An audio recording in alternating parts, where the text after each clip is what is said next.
Hello friend, আজকে actually একটা party স্পিকারের রিভিউ করার জন্য ভিডিওটা করা। এই যে পার্টি স্পিকারে দেখতে পাচ্ছেন জুকে,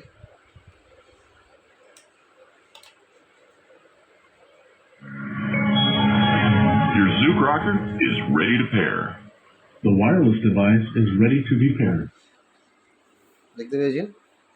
The wireless device has connected যাই হোক, successfully. এটা আমি ফ্লিপকার্ট থেকে নিয়েছিলাম 1 মাস আগে। এটা হচ্ছে তার ওয়ারেন্টি কার্ড জুকের, দেখাচ্ছি ভালো করে। জুকের ওয়ারেন্টি কার্ড এটা দেওয়া হয়েছিল 1 বছরের ওয়ারেন্টি। 1 বছরের মধ্যে যদি কোনো প্রবলেম হয় কোম্পানি সার্ভিস প্রোভাইড করবে।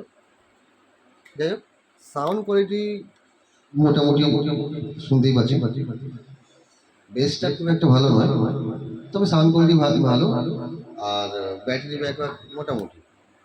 কিন্তু সবচেয়ে বড় প্রবলেম 1 মাস পরে এখন সবচেয়ে বড় প্রবলেম হচ্ছে মানে কোনো ট্র্যাক চলতে চলতে হঠাৎ করে ব্লুটুথ ডিসকানেক্ট হয়ে যাচ্ছে, আবার কানেক্টিংও হয়ে যাচ্ছে। আর পাওয়ার অন অফটা অন হচ্ছে, কোনো সময় অন হচ্ছে না, এই হচ্ছে প্রবলেম, মানে ওর ইচ্ছা মতো। যাই হোক, আমি এটাকে ভেবেছিলাম যে সার্ভিস কাস্টমার কেয়ারে ফোন করবো, সার্ভিসটা করে যাতে ঠিক করে রিপেয়ার হয়ে যায় বা ঠিক হয়ে যায়। তো যাই হোক, আমি অনেক চেষ্টা করলাম, সেটা বুঝতে পারলাম যে এটা কোনো রকমভাবেই সম্ভব নয় রিপেয়ার, মানে বাইরে থেকে করতে পারেন, কোম্পানি আপনাকে কোনো সার্ভিস প্রোভাইড করবে না। আর বিশেষ করে ফ্লিপকার্ট থেকে এইসব জিনিস না কেনাই ভালো।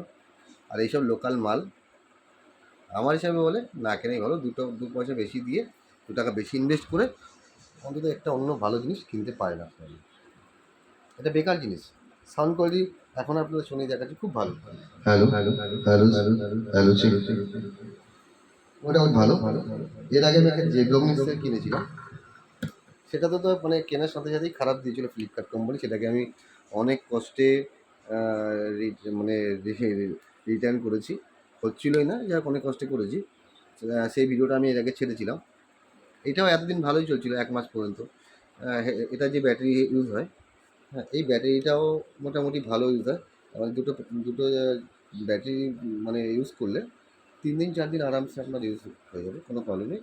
আর এটা চার্জ ক্ষমতাও মোটামুটি আপনার 3-4 দিন ভালোভাবে চার্জ হয়ে যায়, 4-5 ঘন্টা তো ভালোভাবেই চলে। ছোটোখাটো মানে পার্টি তে শোনা যাবে না, ঘরের মধ্যে রুমের মধ্যে আপনার নো ডাউট শুনতে পারেন, ওই অবধি। কোয়ালিটি খুব একটা ভালো নয়। যাই হোক, সবচেয়ে বড় কথা, এই সব জিনিসগুলো কিনবেন না, এই ধরনের লোকাল জিনিস, এই জুক বা লোকাল যেই কোম্পানিগুলো আছে এই টাইপের কোম্পানিগুলো একদমই কিনবেন না। যদি কিনতে হয় 2 টাকা বেশি হয়তো লাগবে, কিন্তু ভালো জিনিসটা কিনবেন। এসব জিনিস কম দামের লোকাল জিনিস একদমই না, এর সার্ভিস কিন্তু পাবেন না। যেমন আমার এটা 5,500 টাকা কেনা বলে খুব একটা গায়ে লাগছে না। আর ভাবুন তো, যদি এটা 10-15 হাজার বা তার থেকে বেশি হতো অ্যামাউন্টে, তখন তো গায়ে লাগতো না। আর যাই হোক, 5,500 টাকাটাও কম নয়, অনেকের কষ্টের পয়সা, তাই না? যাই হোক, এটাই আমি বলার ছিল, এই বলার জন্যই ভিডিওটা করা। জাস্ট আমার যতটা লস হয়েছে, আমি চাই না যে আর কারো এভাবে লস হোক। তারা অন্তত সার্ভিসটা দেখে নিতে, যে অনলাইনে একবার চেক করে নিন যে সার্ভিস অ্যাকচুয়ালি পাওয়া যায় কি পাওয়া যায় না, চেক করে নিয়ে জিনিসটা নেওয়া উচিত, যে কোনো জিনিস। ঠিক আছে, তাহলে একবার আপনারা চেক করবেন এইসব জিনিসগুলো কেনার আগে। আগে দেখবেন সত্যিকারে অ্যাকচুয়ালি ওয়ারেন্টি দিচ্ছে কি দিচ্ছে না কোম্পানি, নাকি পুরোটা ভুয়া ফেক, সেটা যাচাই করে তারপর জিনিসগুলো কিনবেন। তার আগে এসব জিনিসগুলো একদমই কিনবেন না। কিনে আমি ভুগছি, হয়তো এরপরে আপনারা ভুগবেন, সেই সব জিনিস দরকার নেই। আপনারা একবার চেক করে নেবেন। আমার কথা বিশ্বাস নাও হতে পারে, আপনারা একবার নিজেরা চেক করে নিন, অনলাইন চেক করে নিন, আপনারা বুঝতে পারবেন যে আমি মিথ্যা বলছি না সত্যি বলছি। ঠিক আছে, ব্যাস এটাই বলার জন্য ভিডিওটা করা। Thank you.